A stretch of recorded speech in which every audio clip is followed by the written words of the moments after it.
আমাকে প্রশ্ন করেছেন যে আপনাকে দল কেন নমিনেশন দিবে। তো আমরা নমিনেশন কেন দিবে এই প্রশ্নের জবাবে বলছি যে 17টি বছর এবং আমি ক্লাস 9 থেকে রাজনীতি করেছি মির্জা আলমগীর স্যারের হাত ধরে। আর মির্জা আলমগীর স্যার হলো আমার এলাকার এবং আমার বাসা ওনার বাসা 400 গজ আগাপিছা। এই সূত্রে আমাকে আমি বলছি যে আমার দাবিগুলো বলছি যে এতদিন আমরা জেল খাটছি, আমরা মায়েরও খাচ্ছি রাজপথে, পুলিশের হাতেও নির্যাতিত হয়েছি, সব কিছু নির্বাচন করে আসলে আমরা আজকে এই পর্যন্ত এসে পেরেছি। এই সূত্রে আমি আমার দাবি এটাই। হ্যাঁ, মির্জা ফখরুল ইসলাম স্যার এবং আমাদের রাষ্ট্রপতি তারেক রহমানও প্রশ্ন করেছেন। জি,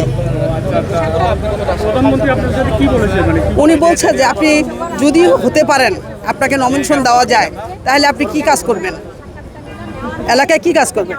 আমি বাল্যবিবাহ, মাদক আর মানে নারীর উন্নয়ন নিয়ে কাজ করব, আমি এটাই বলেছি।